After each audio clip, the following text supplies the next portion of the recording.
family panelists up here. We have, and I think I'll just go ahead and let you guys introduce yourselves. And the way this is going to work is you guys can ask them any questions you want. We have about 20 minutes before the clinicians get up here. So if you have questions about how do you do that as a family, this is the time to ask this question. So if you guys don't mind going ahead and introducing yourself and maybe share a couple sentences about your journey, and we will head into questions. Hi, I'm Kim Yahtzee, and we have a 10-year-old with LCHAD, and we just appreciate the panel before us because we learn so much from our adults. So, I'm Becky, and I have 3 kids. Ellie, the oldest, is a carrier of CPT2, and then Addison is 17, and Luke is 15. They both have CPT2. And thank you. Hey, while I have the mic, I want to say thank you to Stephanie and Kyra and Hillary for everything they've done this weekend.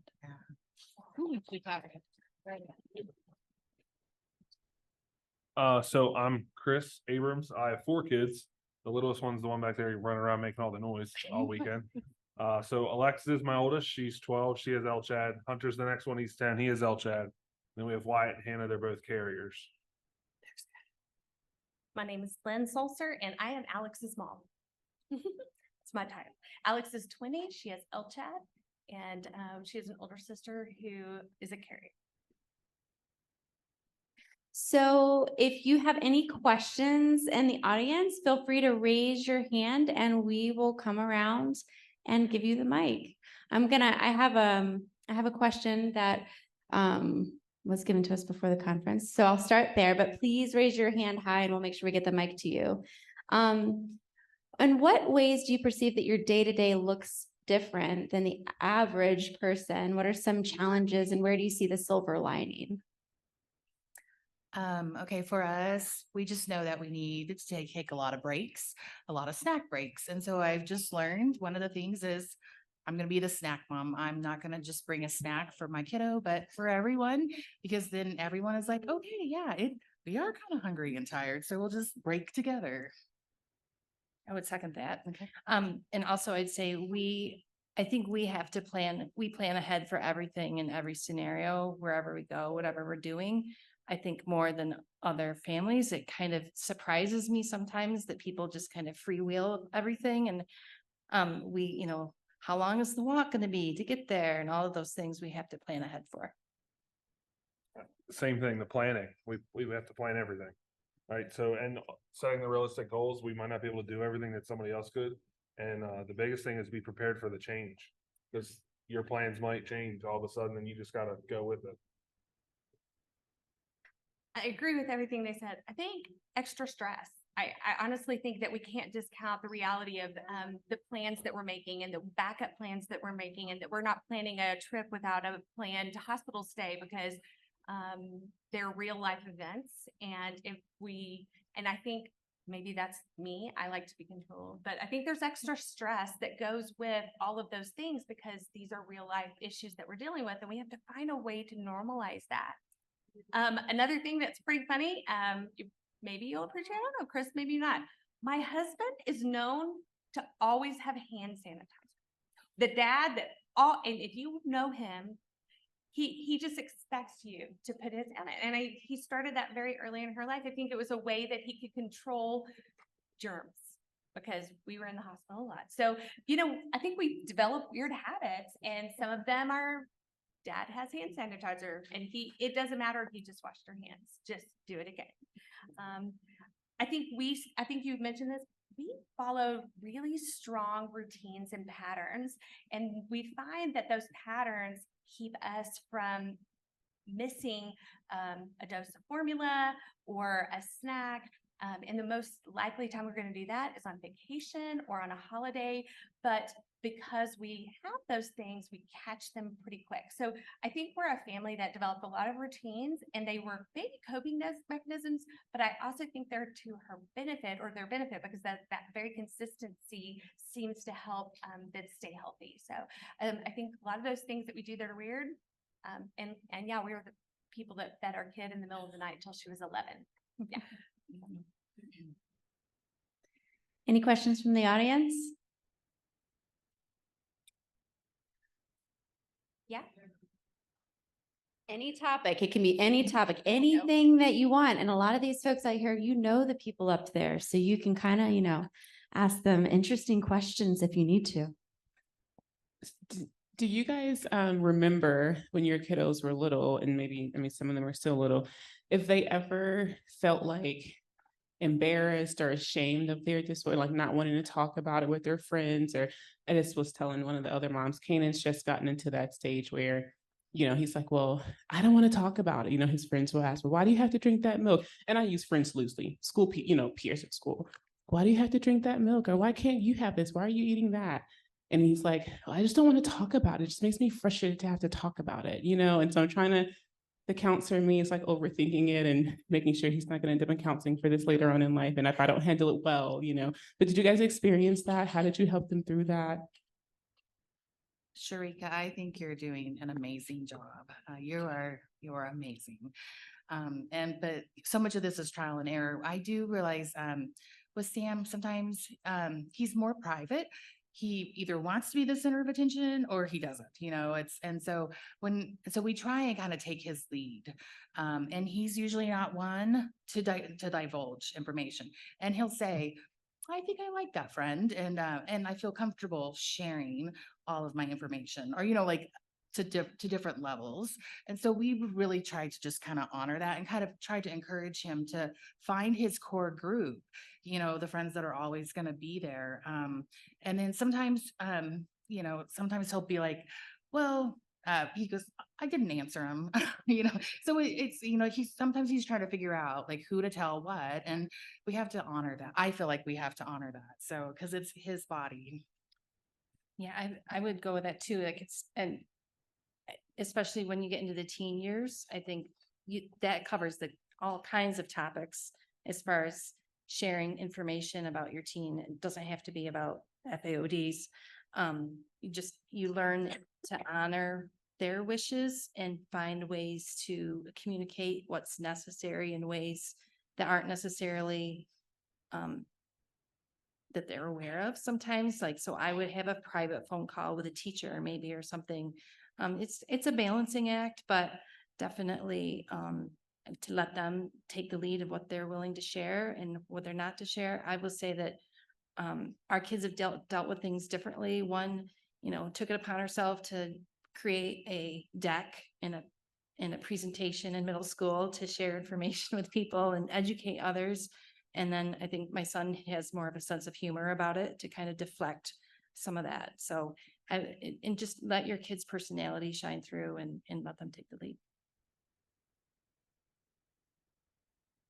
So I would say that a lot of it comes from like certain friend groups and things like that. I've noticed that maybe it's like the obnoxious kid that's jealous, like why do they get extra time for snacks and things like that.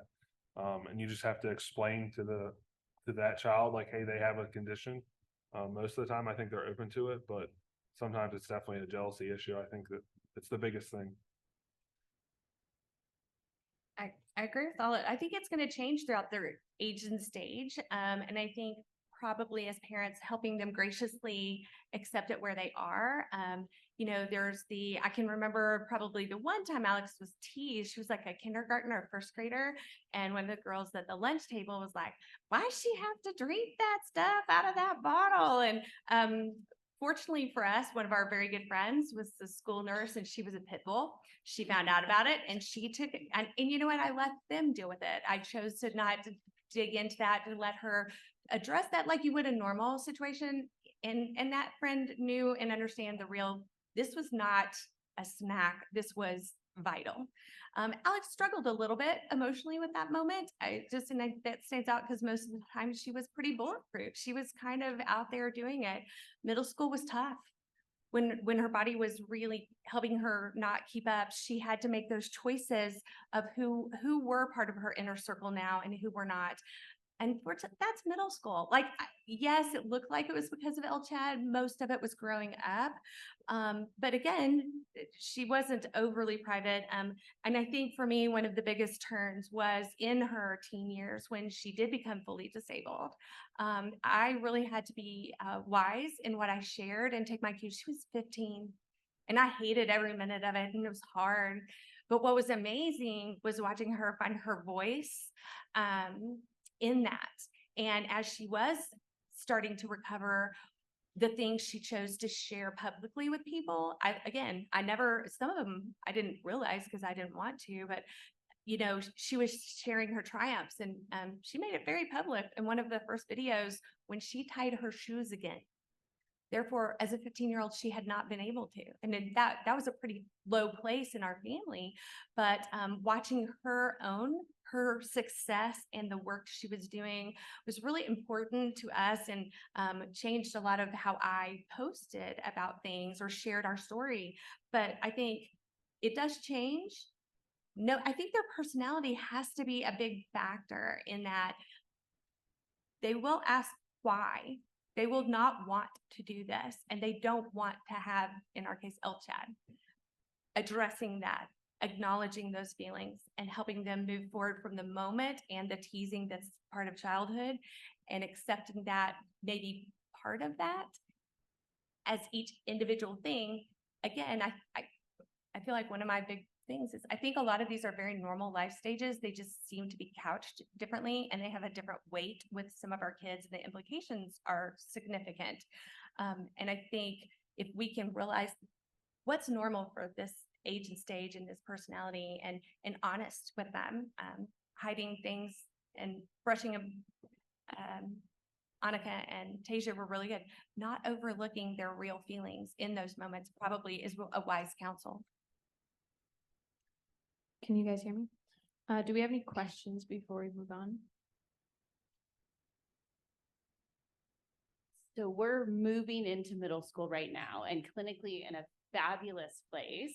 So are there things that you noticed, either puberty or just the rigors of middle school itself, where the condition kind of really started to rear its head that we could be aware of?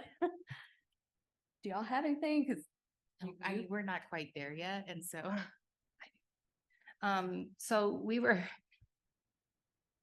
my daughter was diagnosed right in middle school, and that she did not have any symptoms until she hit puberty.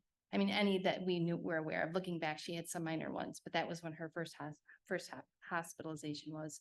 I will say clinically, our doctor told us that, we shouldn't worry about it, but just because they tend to grow so quickly in that time span, we were fortunate. I guess one fortunate part of COVID was we were completely at home for the year that my son went through his growth spurt. So it was something I was dreading, but it was definitely a good thing that he was home the whole time, because I think we avoided some crises there. But I would just say extra rest is definitely, and extra sleep. Sometimes if he's sleeping 12 hours, I still do this, sneak in and bring some Gatorade and say, can you drink this, please? Go back to sleep. So just extra everything during that time. part of me is really hesitant to answer your question.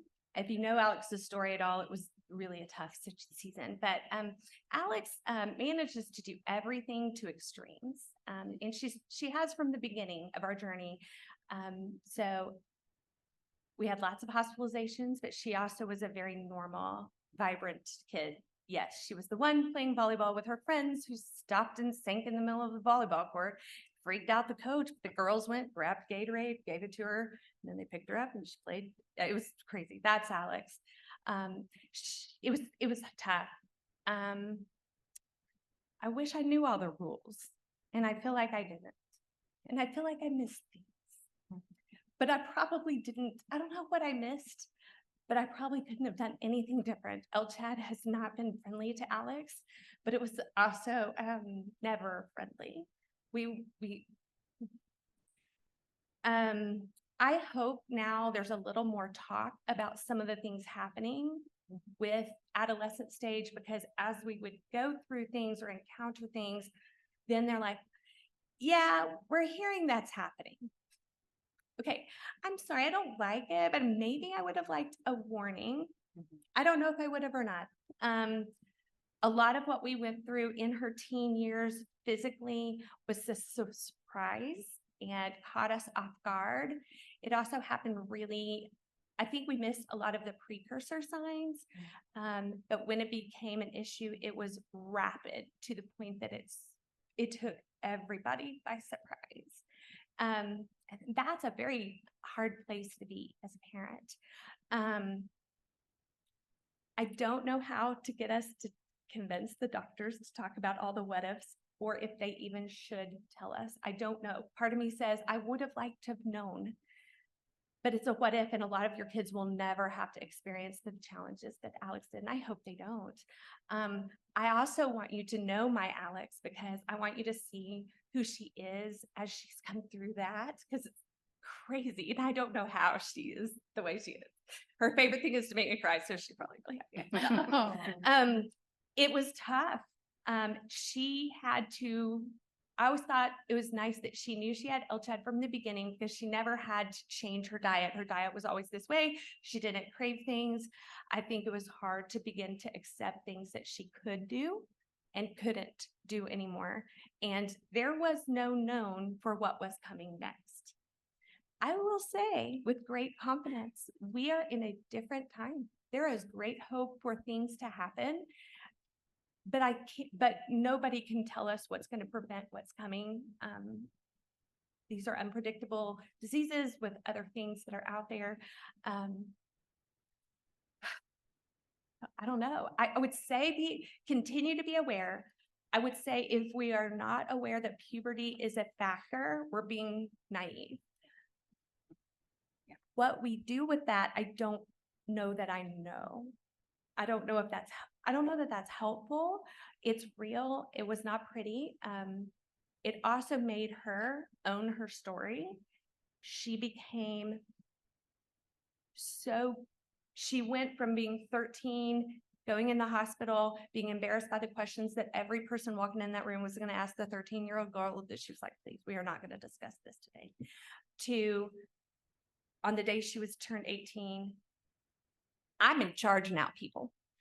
She knew her body. She knew her condition. She knew who to talk to. She knew how to communicate and articulate what her challenges are.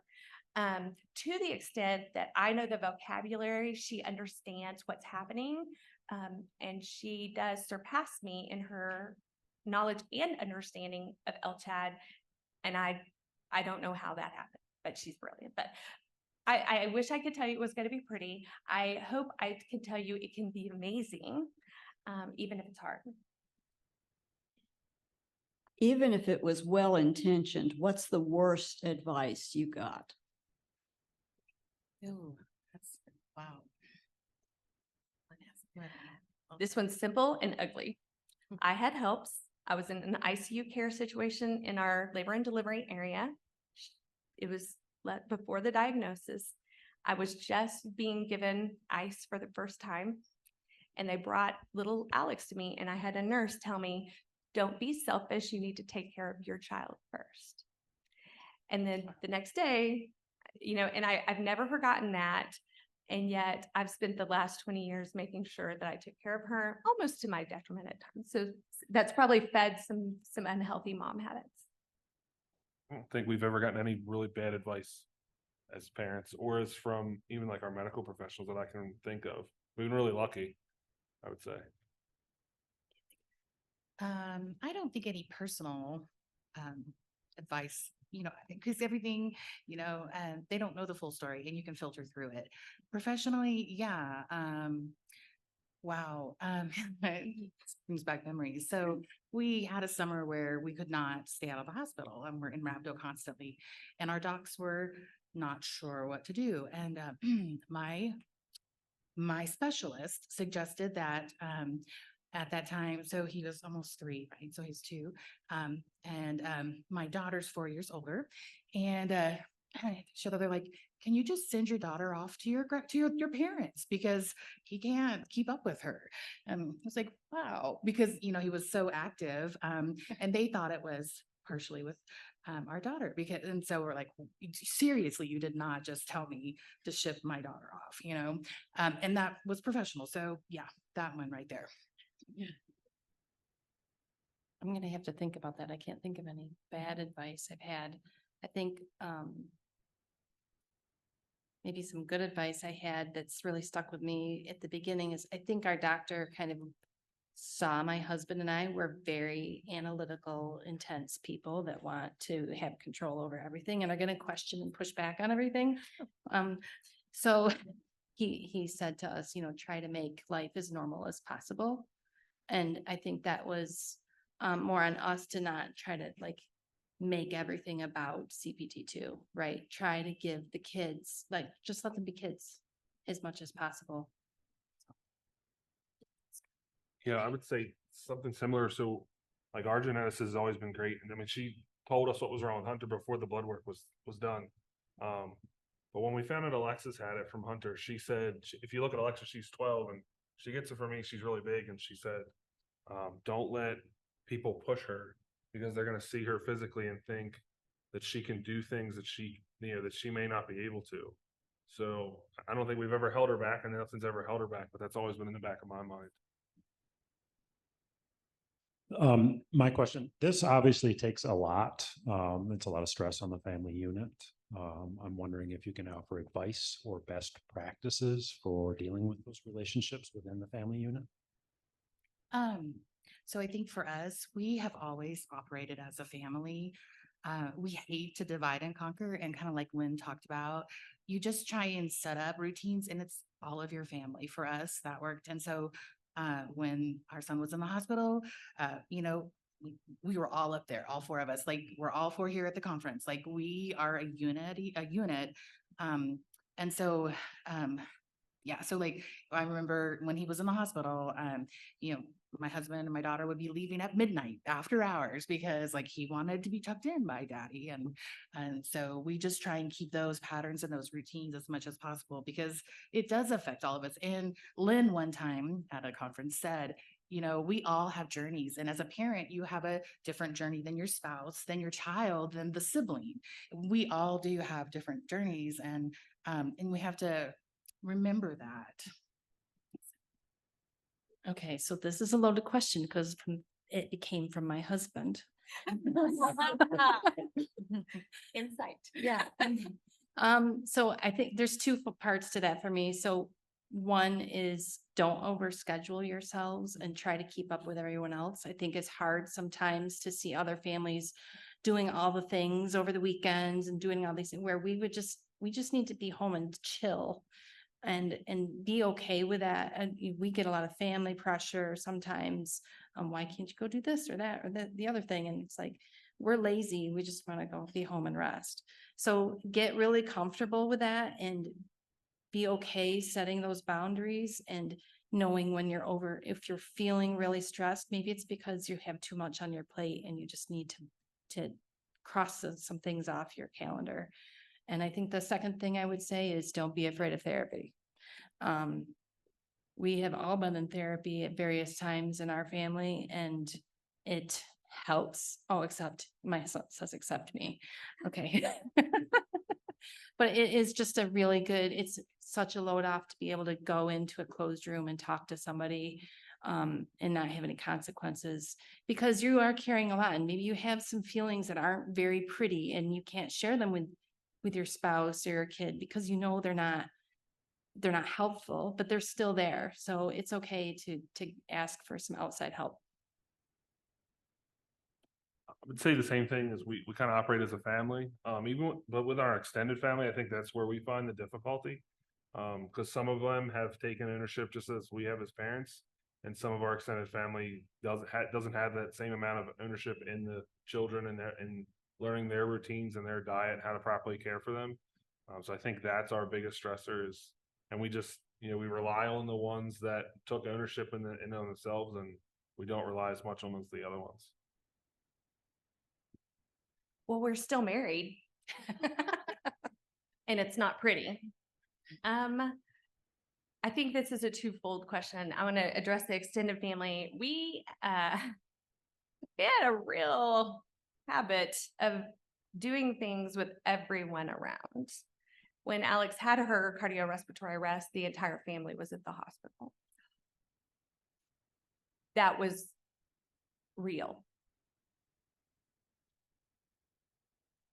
Her first hospitalization was on Easter Sunday. My mom picks her up out of the crib. She'd thrown up and she goes, "What do we do?" And I stood in the middle of the kitchen and had that phone call with the pediatrician, and he said, "Well, I guess it's time. We know what to do. We've planned for it." We have a very supportive extended family that lives in our area. I would say the grandparents, I think the best part about it is my grandparents got to be grandparents. They got to babysit one or the other daughter while we were either in a hospital or in a doctor's office with one, or when that one we needed to stay home and we needed to go support the other sister for an event. So we did a lot of things and we were very fortunate. So that's a big part of our family, and we are grateful for that. That was a big part. We have to give each other a lot of grace. Surprisingly, we do really well in the moment. We've handled those I don't know if it's because we had an audience that we learned to do those crisis moments well.